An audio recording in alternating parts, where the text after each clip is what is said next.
अस्सलाम वालेकुम everyone. So in this video we are going to do vasculitis. ठीक है, वॉस्कुलाइटिस में बेसिकली ना नेक्रोटाइजिंग इन्फ्लेमेशन होती है वेसल की। ठीक है, वॉस्कुलाइटिस में। ठीक है, अब इसकी डिफरेंट टाइप्स होती हैं। ठीक है, अब साइज़ की बेसिस पे इसकी क्लासिफिकेशन हुई हुई है। ठीक है, अब डिफरेंट बुक्स में ना इसकी क्लासिफिकेशन डिफरेंटली की गई है। ठीक है, जैसे अगर आप लोग रॉबिन्स में देखो ना, पैथोलॉजी रॉबिन्स में, तो उसकी क्लासिफिकेशन जो है वो इस तरह हुई हुई है। ठीक है, इवन जो आपका पैथोमा है उसमें भी इसी तरह हुई हुई है। ठीक है, लेकिन अगर आप स्टेप अप में देखो तो उसमें डिफरेंट हुई हुई है। ठीक है, और जो डिवेट्सन है उसमें भी डिफरेंट है। ठीक है, तो अब हम लोग जो है वो डिवेट्सन और स्टेप अप वाले को फॉलो कर रहे हैं। ठीक है, तो इसको मैंने रॉबिन वाला लिखा हुआ है, लेकिन मैं आपको बता देता हूँ कि डिवेट्सन में किस तरह लिखा हुआ है। ठीक है, तो देखो इसमें क्या होता है, हमारे पास स्मॉल सेल आर्थराइटिस होता है, मीडियम साइज वॉस्कुलाइटिस होता है, या स्मॉल साइज वॉस्कुलाइटिस होता है, मीडियम साइज वॉस्कुलाइटिस होता है, और लार्ज साइज वॉस्कुलाइटिस होता है ना। ठीक है, अब स्मॉल साइज में आपने हाइनॉक शोलाइन पर्परा याद रखना है,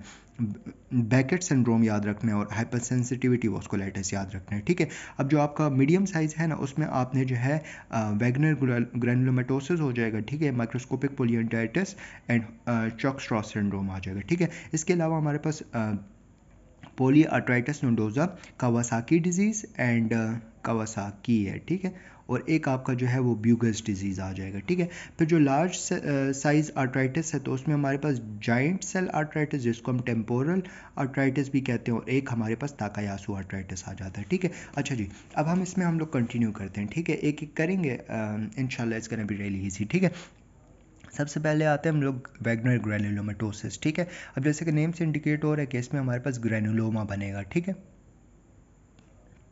नेक्रोटाइजिंग इन्फ्लेमेशन तो सब में हो रही है। ठीक है, लेकिन इसमें हमारे पास नेक्रोटाइजिंग ग्रैनुलोमा बन रहा है। ठीक है, और इसमें अब कौन सी एरियाज इन्वॉल्व होते हैं मेनली, इसमें हमारे पास इन्वॉल्व होता है upper respiratory tract, lower respiratory tract, और हमारे पास इसमें इन्वॉल्व होता है किडनी। ठीक है, और इसकी जो इटियोलॉजी है ना, उसमें आपका CN का पॉजिटिव होता है। ठीक सही है, CN का जो होता है ना, ये हमारे पास एंटी प्रोटीनेस 3 एंटीबॉडी जो है वो पॉजिटिव होता है। ठीक है, अच्छा जी, अब देखो तीन जगहें मैंने आपको बताई हैं, मेनली तीन जगह है। ठीक है, upper respiratory, lower respiratory, kidney है, बाकी एक दो और है, लेकिन ये तीन आपको याद हो, that's gonna be more than enough. ठीक है, अपर रिस्पायरेटरी में क्या है, देखो साइनसाइटिस हो जाएगा, नाक में जो है वो राइनाइटिस हो जाएगा, कान में जो है ऑटाइटिस मीडिया और डेफनेस हो जाएगी, इसके अलावा ओरल कैविटी जो है वो ड्राई हो जाएगी, अल्सर्स हो जाएंगे, उनमें म्यूकोजल इरिटेशंस हो जाएंगी, लोअर रिस्पायरेटरी ट्रैक में कफ होगा, डिस्निया होगा, हेमोप्टेसिस हो जाएगी। ठीक है,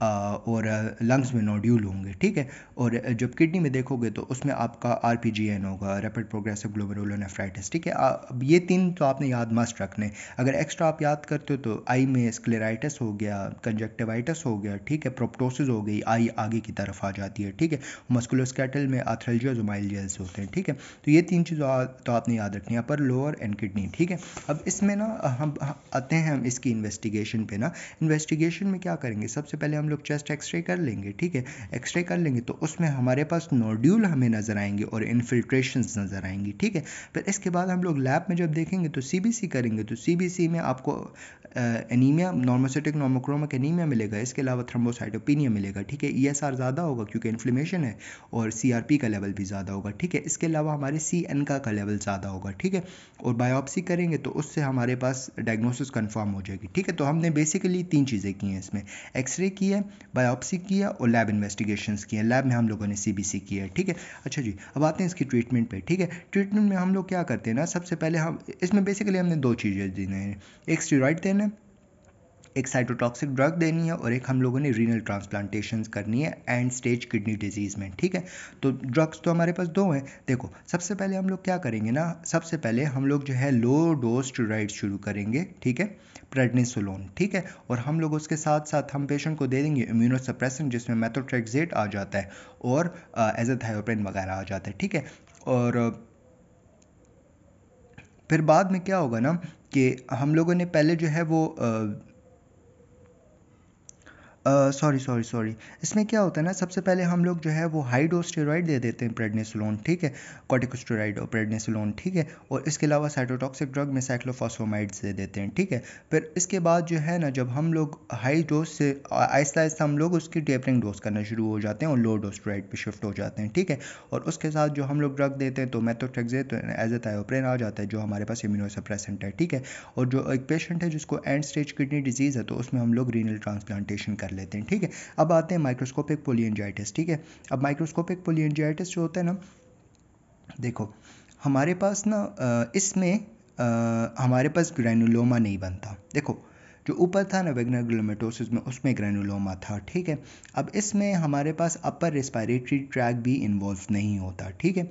अच्छा जी, अब ये जो होता है PN का पॉजिटिव होता है। PN का क्या है, आपका माइलोपेरोक्सीडेज एंटीबॉडी पॉजिटिव है, ठीक है। अच्छा जी, अब इसमें हमारे पास कौन से एरियाज इन्वॉल्व होते हैं, देखो सबसे पहले इसमें आपका लंग्स इन्वॉल्व हो भी सकता है, नहीं भी हो सकता है, ठीक है। तो अगर लंग्स इन्वॉल्व होगा तो एल्यूलर हेमोरेज होगी, हेमोप्टेसिस होगी और फाइब्रोसिस हो सकती है लंग्स में, ठीक है। इसके अलावा आपका किडनी में ग्लोमेरुलोनेफ्राइटिस हो सकता है, ठीक है। स्किन में पर्पोराय होता है, ठीक है, पर्प्यूरिक रैशेज होती हैं, ठीक है। अच्छा जी, स्किन, लंग्स, किडनी, लंग्स और किडनी तो वही है, एक्स्ट्रा जो हमारे पास अपर रेस्पिरेटरी ट्रैक था उसमें, तो इसमें जो है आप स्किन डाल दो तो परप्यूरिक रैश है, ठीक है। और ट्रीटमेंट और इन्वेस्टिगेशन सेम है। इन्वेस्टिगेशन में हमने क्या करना है, एक्सरे करना है, लैब करनी है जिसमें CBC करना है, एनका वगैरह करना है, ठीक है। PN का पॉजिटिव है, ठीक है। और लंग्स बायोप्सी करनी है, कंफर्म द डायग्नोसिस। और ट्रीटमेंट में यही है, साइटोटॉक्सिक ड्रग्स देनी है और स्टेरॉइड दे देनी है और फिर इम्यूनोसप्रेसेंट पे आ जाना है, ठीक है। अच्छा जी, अब हम आते हैं चर्क स्ट्रॉस सिंड्रोम पे, ठीक है। अब चर्क स्ट्रॉस सिंड्रोम जो है ना, इससे आप बेसिकली ऐसे याद रखो कि इसमें जो है ना, ये हमारे पास मल्टी ऑर्गन वास्कुलाइटिस है, ठीक है। मतलब चर्क स्ट्रॉस में आपके मल्टी ऑर्गन इन्वॉल्व होते हैं, ठीक है। अब चर्क स्ट्रॉस से आप बस दिमाग में ये याद रखो कि चर्क स्ट्रॉस है ना, चर्क हम पश्तो में मुर्गी को कहते हैं, ठीक है, चिकन को कहते हैं, ठीक है। तो बस चिकन से याद रखो, चिकन खाया तो एलर्जी हो गई, ठीक है। तो इसमें क्या होता है कि ये बेसिकली एलर्जी के साथ रिलेटेड है, ठीक है। इसमें यूसिनोफिल का लेवल बहुत ज़्यादा हो जाता है, ठीक है। तो अब सबसे पहले हमारे पास चर्क स्ट्रॉस सिंड्रोम में क्या होगा कि एलर्जी है तो ऑब्वियसली लंग्स में तो एस्थमा होगा तो लंग्स में एस्थमा होगा, ठीक है। हार्ट में क्या होगा, हार्ट फेलियर हो सकता है। इसके अलावा आपका हार्ट में जो है वो हार्ट अटैक आ सकता है, ठीक है। स्टमक में क्या होगा, एक तो स्टमक में आपके एब्डोमिनल पेन होगा, डायरिया होगा, ब्लीडिंग होना शुरू हो जाएगी। स्किन में क्या होगा, स्किन में हमारे पास पल्पेबल पर्पोराय हो जाएगा, सबकटिनस नोड्यूल्स होंगे और किडनी में RPGN होगा, ठीक है।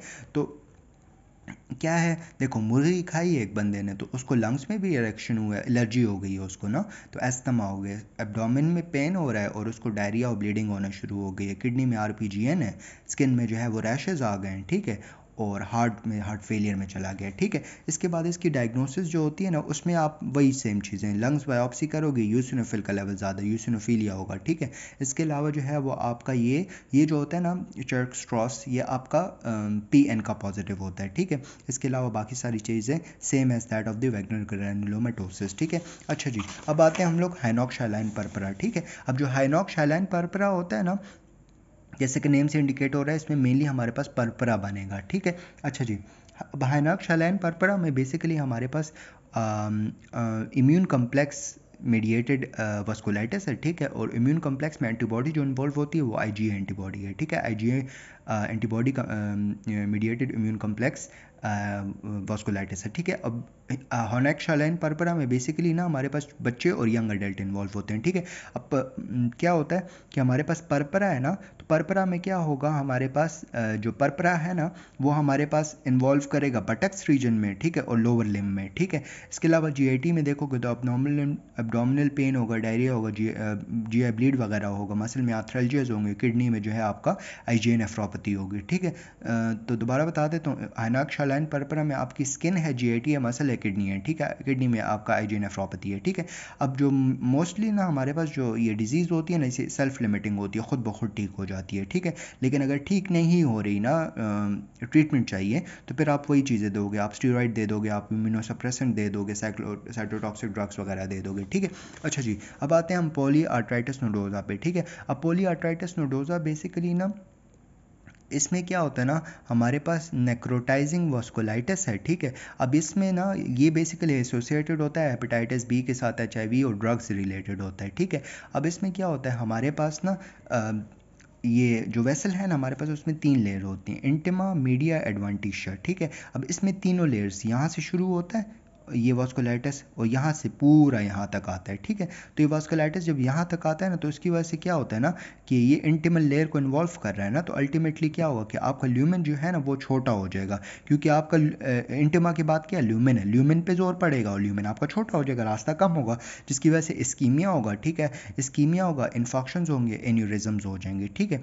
अच्छा जी, फिर इसके बाद ना हमारे पास इसमें नेक्रोटाइजिंग हमारे पास वास्कुलाइटिस है, ठीक है।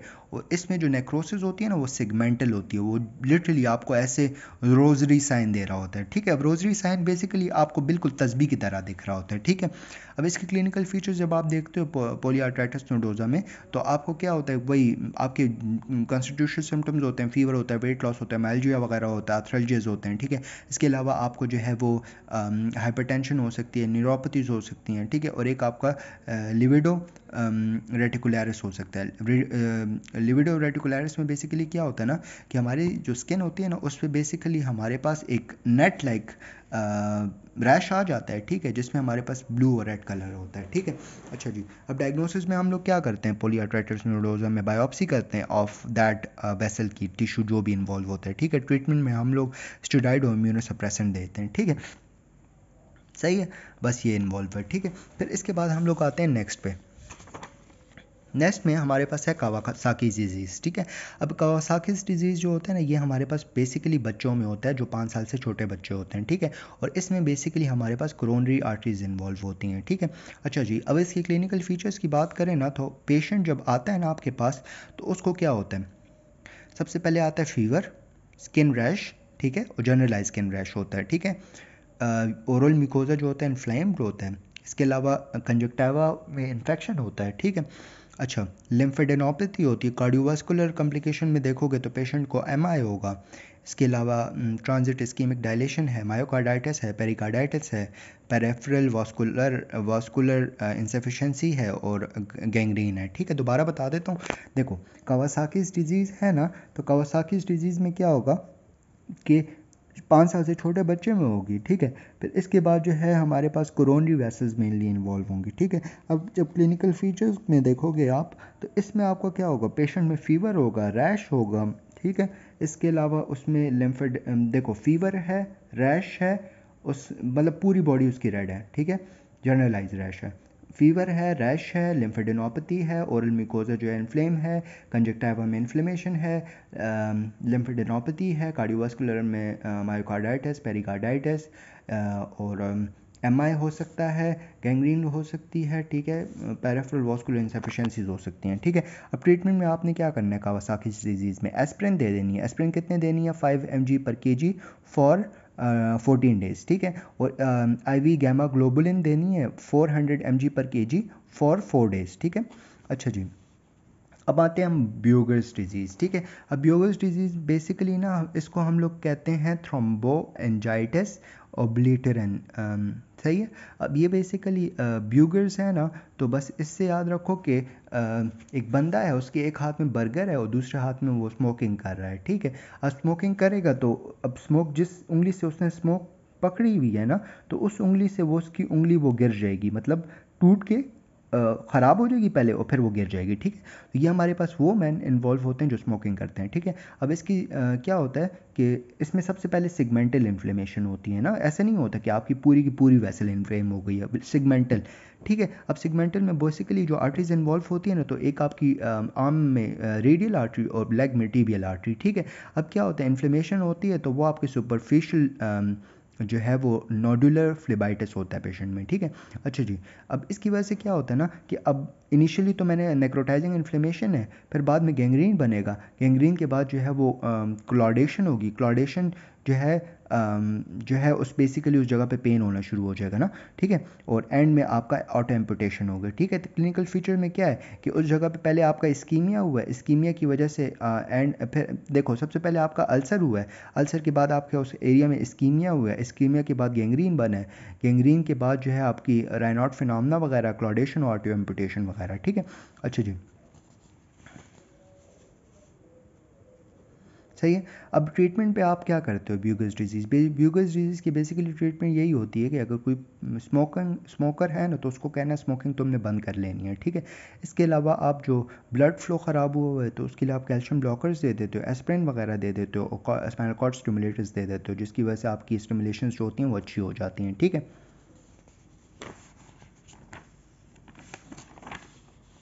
नेक्स्ट वीडियो में हम आगे कंटिन्यू करते हैं। थैंक यू, जज़ाकल्लाह खैर।